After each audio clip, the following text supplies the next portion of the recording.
अस्सलाम वालेकुम and welcome back once again. एक दफ़ा फिर आपको खुशामदीद कहेंगे अपनी special transmission make it 21 news पे। पीएसएल एडिशन 9 के हवाले से हमारा सिलसिला जारी है और ना पीएसएल का जो आखिरी मरहला है यानी कि प्ले ऑफ्स का मरहला, अब टूर्नामेंट उसमें दाखिल हो चुका है और जिस तरह के मैचेस रहे उसके ऊपर हमने बड़ी खुलकर गुफ्तगू की अपनी इस ट्रांसमिशन में और बात की खिलाड़ियों की परफॉर्मेंसेस के हवाले से, टीम की कारकर्दगी के हवाले से और दीगर जितनी भी कंट्रोवर्सीज़ हैं उसके ऊपर बात होती रही।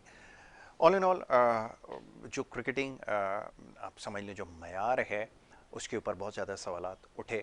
हमने कोशिश की इसके ऊपर बात करें कि गुज़िश्ता सालों के मुकाबले में इस दफ़ा लोगों की दिलचस्पी भी कम नज़र आई और जिस तरह के मैचेस की तवक्को की जा रही थी शायद उस तरह के मैचेस भी नज़र नहीं आए। वो कि आखिर में चंद एक मैचेस ऐसे थे जो ज़रूर एक्साइटिंग रहे, तमाम ज़्यादातर मैचेस ऐसे थे जो वन साइडेड हमें नज़र आए। और टीमों की अगर कारकर्दगी की बात की जाए तो बहुत सारी टीम्स ऐसी थी, जैसे कराची की टीम, इसके अलावा लाहौर की जो टीम है, ये दो टीमें ऐसी हैं जो बड़ी टीमों में जिनका शुमार किया जाता था और इस दफ़ा भी टूर्नामेंट में आखिरी नंबर पर रहे। बिल तरतीब जो है पाँचवा और छठा नंबर इनका है।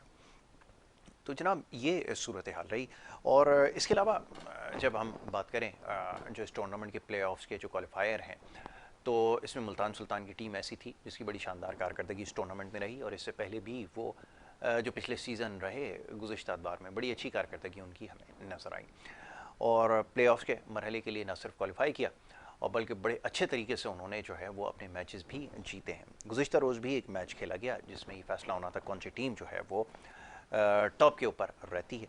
इससे पहले पेशावर ज़ल्मी का मैच था और पॉइंट्स में क्योंकि पॉइंट टेबल पर आगे थे, तो बहरहाल इसके ऊपर अब बात की जाएगी। कल का जो मैच था थोड़ा उसके बारे में बात हो जाए। कोयटा ग्लैडिएटर की टीम ने पहले टॉस जीता। गुज़िश्ता रोज़ नेशनल बैंक स्टेडियम कराची में ये मैच खेला गया और टॉस जीतने के बाद कोयटा की टीम ने पहले बॉलिंग का फैसला किया।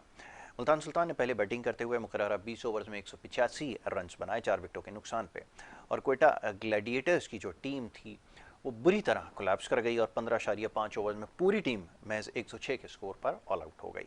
इस तरह ये मैच जो मुल्तान सुल्तान की टीम ने 79 रन से अपने नाम किया और इस मैच की जो ख़ास बात थी वो उनके कप्तान मुल्तान सुल्तान के मोहम्मद रिजवान, उनकी शानदार इनिंग थी। 47 गेंदों पर 69 रन उन्होंने स्कोर किया। जॉनसन चार्ल्स दूसरे नंबर पर सबसे कामयाब बल्लेबाज रहे जिन्होंने 29 गेंदों पर 53 रन बनाए। उस्मान खान जो कि बड़े ज़बरदस्त फॉर्म में नज़र आ रहे हैं, 23 गेंदों पर 21 रन उन्होंने बनाए। इसके अलावा बॉलिंग में कोयटा की जानिब से मोहम्मद आमिर ने 4 ओवर में 40 रन देके 2 खिलाड़ियों को आउट किया। मोहम्मद वसीम जूनियर ने 3 ओवर में 31 रन दिए, एक खिलाड़ी को आउट किया और अबरार अहमद ने 4 ओवर में 39 रन देके एक खिलाड़ी को आउट किया। कोयटा की जानिब से उमर बिन यूसुफ 25 गेंदों पर 37 रन बनाने में कामयाब हुए। ख्वाजा नाफे नौजवान बल्लेबाज 14 गेंदों पर 16 रन उन्होंने बनाए। सऊद शकील ने 9 गेंदों पर 14 रन की इनिंग खेली और ये 3 ऐसे बैट्समैन थे जो सरफहरिस्त रहे बैटिंग में।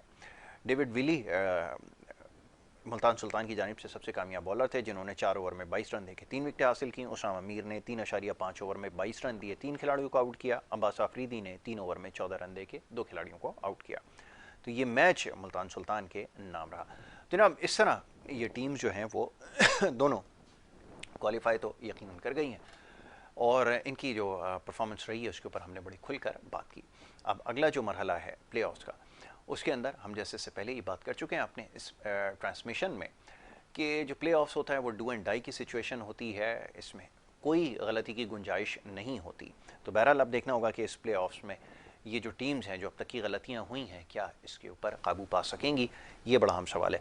गुफ्तगू को जारी रखेंगे। हमारे जो मौजूद मेहमान हैं टेलीफोन लाइन के ज़रिए हमें ज्वाइन करेंगे मुनीरुल हक साहब, वो क्रिकेट एनालिस्ट हैं, क्रिकेट एक्सपर्ट हैं और हमारे साथ इस ट्रांसमिशन का हिस्सा भी हैं।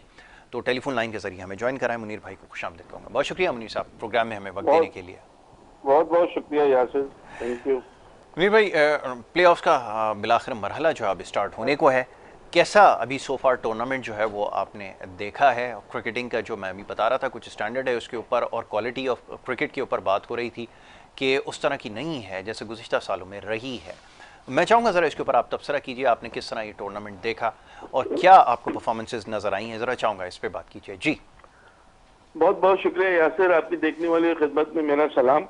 जी बात सही है। कराची में अगर हम बात कर रहे हैं, लोगों से मिल रहे हैं तो ज़्यादातर लोग कह रहे हैं कि शायद पीएसएल में इस दफ़ा वो बात नहीं है जो हर साल होती थी। I don't ji. नो उसकी क्या रीजन है। और कल मेरा स्टेडियम जाने का इत्तेफाक हुआ था, मैं जी प्रेस जी। बॉक्स में बैठा हुआ था, तो वहां पे भी मुझे वो रौनक नजर नहीं आई जो नॉर्मली होती है। या तो कल आखिरी लीग मैच था इसकी वजह से, जी। और शायकीन जो है वो तो बहुत ही कम थे कल, हार्डली 20% 30% लोग होंगे। तो बिल्कुल एक अजीब सा वो लग रहा था, ऐसा लग नहीं रहा था पीएसएल हो रहा है। जी ये पीएसएल की दो बड़ी टीमें मध्य मुकाबिल हैं, वो चीज कल हमें नजर नहीं आ रही थी। बिल्कुल। क्राउड के हवाले से तो मामलात हैं, इसमें तो कोई शक नहीं है। जी। जी कुछ कह रहे हैं यासिर आप? नहीं नहीं, मैं आपकी बात सुन रहा हूँ। आपने बिल्कुल सही कहा कि ये तो अच्छा हुआ आपने जो है कल का बताया, और क्योंकि माह मुबारक का आगाज़ भी हो गया, शायद लोगों की अब दिलचस्पी इतनी है भी नहीं, अमूमन होती तो है कराची में। आपको आप ज़्यादा बेहतर जानते हैं कि रमज़ान तो मशहूर ही पूरे पाकिस्तान में क्रिकेट की वजह से है, कराची में बिलखुसूस बड़ी क्रिकेट होती थी, लेकिन यहाँ सूरत हाल मुख्तलिफ रही। ये हमारे लिए बड़ा हैरान कुन है। जी मुनीर भाई। नहीं बिल्कुल हैरान कुन है, लेकिन नॉर्मली जो पहला अशरा होता है वो थोड़ा गुजरता है रमजान की तैयारियों में, या ये कह लें रमजान के खैर मकदम में। जी बिकॉज के यहाँ पे 3 रोजा, 6 रोजा, 8 रोजा, 10 रोजा तरावी भी होती है, जी जी। तो उसमें भी कुछ मसरूफियत होती है। लेकिन ये फैक्ट है कि इस दफा शायद पीएसएल को कराची लेवल पर, मैं कह रहा हूँ, वो नहीं मिल सकी मकबूलियत जो हमेशा इसका एक खासा रही है। बिल्कुल ठीक ये है। चीज तो है। अब ये चीज देखना होगा पाकिस्तान क्रिकेट बोर्ड, उनकी मार्केटिंग टीम और उनके दूसरे लोगों को, कि किस तरह आप उसमें अट्रैक्शन ला सकते हैं फॉर कराची हाइट। बिकॉज ये लाहौर और पिंडी में तो जो मैचेस हुए वहां तो हमने देखा कि क्राउड का बहुत ज्यादा बिल्कुल ठीक। अट्रैक्शन था, लेकिन वहां रमजान में चूंकि मैचेस नहीं है, रमजान में मैचेस, बल्कि अब तो सिर्फ 4 मैचेस रह गए टोटल, और अहम मरहला शुरू हो चुका है प्लेऑफ्स का, जी और 4 दिन अब मैचेस हैं। कल जुमेरात है, जुमेरात, जुम्मा, हफ्ता और पीर, जी। बस ये 4 दिन है, और मंडे को जो है फाइनल हो जाएगा, तो पीएसएल 9 खत्म हो जाएगा। बिल्कुल ठीक तो है। अब मेरा ख्याल है अब चूंकि बड़े मैचेस शुरू हो रहे हैं, कल क्वालिफायर है, दो बड़ी टीमों के दरमियान है, मुल्तान और पेशावर की टीमें मध्य मुकाबिल होंगी, तो उम्मीद रख सकते हैं कि अब कल से जो है शायकीन का एक हमें नजर आएगा क्राउड, क्योंकि बड़ी टीमें हैं और प्ले ऑफ का मरहला शुरू हो जाएगा। बिल्कुल ठीक है। अच्छा, ये दोनों टीमों की थोड़ी सी कारकर्दगी के हवाले से बात करेंगे। इसका शुरू करते हैं पहले मुल्तान सुल्तान की टीम से। मुनीर भाई, कैसी परफॉर्मेंस देखी इस सीज़न में भी, और पहले चाहूँगा ज़रा इसके ऊपर बात हो जाए, फिर इनके खिलाड़ियों के हवाले से बात करेंगे। जी, मुल्तान सुल्तान के बारे में फरमाइए। देखिए यासिर, मुल्तान की टीम जो है वो तो हमें अच्छे ही खेल रही है, पिछले 2-3 सालों से तो हमें बहुत अच्छी नजर आ रही है, और इस दफा तो अगर हम कहें सबसे अच्छी टीम है तो शायद गलत नहीं होगा। बहुत अच्छी परफॉर्मेंस उनकी चल रही है और उसको उन्होंने कंटिन्यू रखा हुआ है। इनके 2 बॉलर्स जो हैं वो टॉप में है इस वक्त। अगर हम मोहम्मद अली की बात करें उसकी 17 विकेटें हैं, उसामा मीर की बात करें उसकी 21 विकेटें हैं, दोनों इस वक्त टॉप पे हैं, दोनों मुल्तान सुल्तान के लिए खेल रहे हैं। अगर हम बात करते हैं उनके कप्तान की, तो रिजवान की, तो वो इस वक्त सेकंड टॉप स्कोरर है बाबर आजम के बाद। तो ये 3 प्लेयर तो अपनी जगह चल ही रहे हैं, फिर उनको कुछ और अच्छी कभी खदमात मिल जाती है। इफ्तिखार अहमद इनके पास एक बहुत अच्छा मिडिल ऑर्डर में बैट्समैन है जो मैच का नक्शा पलट सकता है। उसके अलावा जो हमने उस्मान खान को देखा, 2 सेंचुरी इस दफा बना चुके हैं, 300 प्लस रन हो गए उनके, वो एक बहुत बड़ा असेट बन के सामने आए हैं। और चूंकि अब वो यूएई से के नेशनल होने वाले हैं या हो गए, तो वो चूंकि वहां से खेलेंगे, वरना उनको उनकी खिदमत देना चाह रही थी पाकिस्तान क्रिकेट बोर्ड के उस्मान खान जो है वो हमें मिल जाए, ताकि हम T20 वर्ल्ड कप के लिए एक नया बैटर को देख सकें। लेकिन वो अवेलेबल नहीं होंगे, वो तो उन्होंने यही कहा है कि वो तो वहीं से ये यूएई के सारे उनके मामला तय हो गए, तो वहीं से खेलना चाह रहे हैं। ओवरऑल टीम बहुत अच्छी है, इसलिए टीम में कोई वो नहीं है। और तैयब ताहिर भी इनके पास हैं, जॉनसन चार्ल्स भी इनके पास हैं, डेविड विली अच्छे बॉलर इनके पास हैं। तो बॉलिंग और बैटिंग दोनों इनकी बहुत अच्छी है। लेकिन अभी भी मैं देख रहा हूं कि कभी उस्मान खान चलते हैं, कभी रिजवान चलते हैं, तो ये दोनों प्लेयर अभी भी लीड कर रहे हैं अगर बैटिंग की हम बात करें मुल्तान सुल्तान की। और उसामा मीर और मोहम्मद अली जो है ये बॉलिंग में हमें लीड करते हुए नजर आ रहे हैं, और स्टैट्स में भी नजर आ रहे हैं, दोनों बॉलर टॉप पे हैं इस वक्त। बिल्कुल ठीक है। पेशावर ज़ल्मी की बात करते हैं। पेशावर ज़ल्मी की कारकर्दगी, अभी आपने एक नाम लिया, कप्तान बाबर आजम, जो कि टॉप स्कोरर हैं, बड़ी शानदार फॉर्म में है।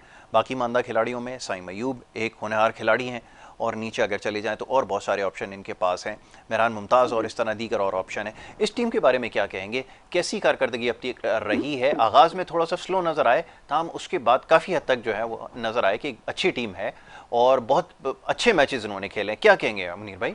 नहीं नहीं, बिल्कुल आपकी बात बिल्कुल सही है कि बहुत अच्छी टीम है और अच्छे मैचेस इन्होंने बिल्कुल खेले, जब भी ये पोजीशन में इस वक्त हमें नंबर 2 पोजीशन पर नजर आ रहे हैं। जी। वरना जाहिर है कोयटा की टीम हमें ज्यादा अच्छी लग रही थी इनसे, लेकिन कोयटा की टीम में अभी वो बात नहीं है जो हमें पेशावर में नजर आई है। इसी वजह से ये दोनों टीमें टॉप 2 पोजीशन में हमें नजर आ रही हैं। जी। इनके पास ओपनिंग जोड़ी बहुत अच्छी है, बाबर और साइम अयूब की सूरत में। बाबर आपने देख लिया कि 200 रन सिर्फ कम है उनके 500 रन से, 498 रन के साथ वो लीड कर रहे हैं इस वक्त बैटिंग चार्ट को। अपनी खुद अपनी बैटिंग कारकर्दगी उनकी है, 550 और एक सेंचुरी वो बना चुके हैं। कंसिस्टेंसी देखें आप, एक सेंचुरी और 550 से अंदाजा लगाएं कि कितने ज्यादा कंसिस्टेंट है वो। साइम अयूब भी उनका अच्छा साथ दे देते हैं, थोड़ा सा मुख्तसर उनकी इनिंग्स होती है लेकिन वो साथ दे देते हैं बाबर का। बाबर जरा कम उससे खेलते हैं, स्ट्राइक रेट से साइम अयूब का ज्यादा होता है, तो ये कॉम्बिनेशन भी उनको मिल गया है। लेकिन इस दफा तो बाबर का स्ट्राइक रेट भी बहुत अच्छा है, अगर आप देखें तो उनका स्ट्राइक रेट, उनका एवरेज सब बहुत अच्छा हमें नजर आ रहा है। तो ये दो पर उनकी बैटिंग बहुत ज्यादा डिपेंड कर रही है। बाकी डेथ में उनके साथ प्रॉब्लम है। हसीबुल्लाह उनके बड़े अच्छे हमारे टैलेंटेड विकेट कीपर बैट्समैन है। हसीबुल्लाह को भी मौका देते हैं, लेकिन पिछले मैच में वो नहीं चले, लेकिन एक दो मैचेस में उनकी अच्छी कारकर्दगी थी। जो प्रॉब्लम उनको हो रही है, उनके विकेट कीपर जो मेन है मोहम्मद हारिस, वो अच्छी फॉर्म में नजर नहीं आ रहे। टॉम कॉलर, कैडमोर, TKC जिन्हें हम कहते हैं, वो हमें फॉर्म में नजर नहीं आ रहे। तो ये थोड़ा सा उनका बैटिंग का यहाँ प्रॉब्लम जरूर है। अब रॉबिन पाल हैं, वो बड़े अच्छे उनके पास बैट्समैन हैं। फिर बॉलिंग में उनके पास हमने मेहरान मुमताज को देखा, बड़ा उन्होंने आते ही जिसे कहते हैं बड़ा इंप्रेस किया। उनकी बॉलिंग जो हमें लेफ्ट आर्म स्पिनर यहाँ हमें नजर आ रहे हैं, उनमें मेहरान मुमताज ने सबसे ज्यादा अभी तक अपना एक इम्पैक्ट डाला है, जिसमें हम कह सकते हैं कि इनका फ्यूचर बहुत हमें ब्राइट नजर आ रहा है। सुफियान मुफरी में हमारे पास एक और है जो इंजर्ड चल रहे हैं इन दिनों, तो और 2-3 हमें नजर आए। फैसल अकरम भी हैं।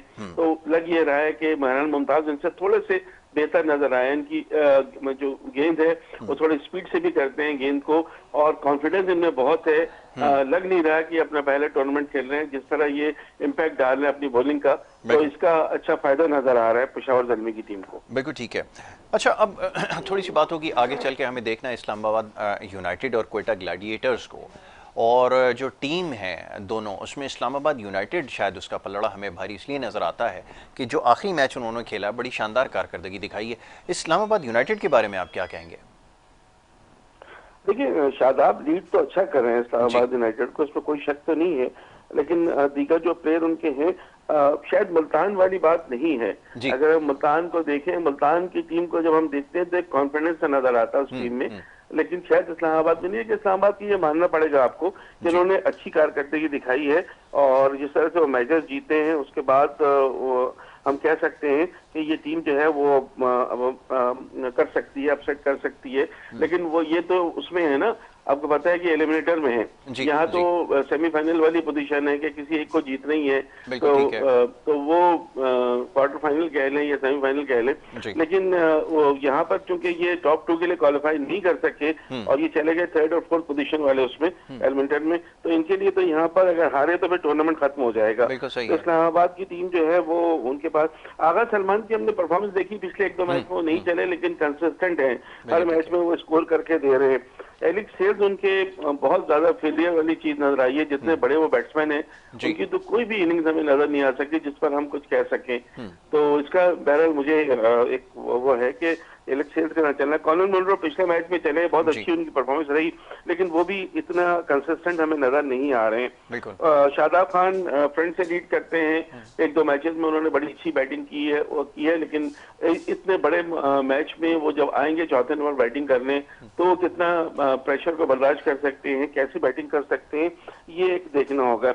आजम खान उनके पास एक ऐसे प्लेयर हैं, आपको पता है यासिर, जो गेम चेंजर हैं, जो गेम को चेंज कर देते हैं। लेकिन आजम खान जो है वो भी कंसिस्टेंसी का थोड़ा प्रॉब्लम है, और वो ऐसे मौके पर जरूर कामयाब होते हैं जहां गेंदे कम हो, रन ज्यादा हो, तो वो तो बहुत मायने है। लेकिन आजम को भी अब ये बड़ा मुकाबला है, इसमें आजम के चले बगैर उनकी टीम जीतेगी नहीं, तो ये आजम के ऊपर भी जिम्मेदारी है। फ़हीम अशरफ हमने देखा कि कुछ 1-2 मैचेस से हमें बेहतर कारकर्दगी नजर आ रही है, क्योंकि ये तो वो थे कि जिनको हमने बिल्कुल रोल आउट कर दिया था। अब इनको अगर रहना है इस क्रिकेट की नगरी में, तो इनको 2 दिन अच्छे काम करने होंगे। नसीम शाह, हुनैन शाह, दोनों अच्छे बॉलर हमें नजर आए। अबरार बहुत अच्छी बॉलिंग करते हुए हमें नजर आए। तो अब देखते हैं कि ये कहाँ तक ये मामला सॉरी हुनैन शाह क्या टिमल मिल्स, अबरार तो जी कोयटा जी में टिमल मिल्स जो है जी वो मुझे बड़ी अच्छी बॉलिंग करते हुए नजर आए। नजर आए, बिल्कुल ठीक टीम है। अच्छी है, टीम अच्छी है, आप किसी को वो नहीं कर सकते, हम्म, लेकिन इस्लामाबाद और कोयटा में अगर देखेंगे तो मामला थोड़ा बहुत ही ऊपर नीचे हो सकता है, उन्हें दोनों बैलेंस टीम है इस वक्त। बिल्कुल ठीक है। अच्छा, अब कोयटा ग्लैडिएटर्स के बारे में थोड़ी बात जी। हो जाए। जिस तरह की कारकर्दगी नज़र आई है पूरे टूर्नामेंट में, बड़ी वॉलेटिलिटी नज़र आई है। कहीं पे देखते हैं कि बहुत अच्छे नोट पे ख़त्म करते हैं, कहीं हम देखते हैं कि कल जैसे हमने देखा, बड़ी अजीब सी बात है कि मैच तो दो के इतना इंपॉर्टेंट नहीं था शायद उनके लिए, क्योंकि ऑलरेडी क्वालिफाई कर गए थे। बट इतनी बड़ी हैवी डिफीट, ये बड़ा एक शॉकिंग है। और ख़ासतौर पे प्लेऑफ्स की तरफ आप जा रहे हैं, और उससे पहले अगर इतनी डीमोरलाइजिंग अगर आपको डिफीट होगी, तो ये तो बड़ी हैरानकुन बात है। इससे तो फिर बहुत सारे सवालात खड़े हो गए। यानी कि टूर्नामेंट का आगाज़ जिस तरह हुआ था कोयटा ग्लैडिएटर्स का, अब तो महसूस ही होता है कि इस प्लेऑफ्स के अंदर सबसे कमज़ोर टीम नज़र आ रही है। क्या कहेंगे मुनीर भाई?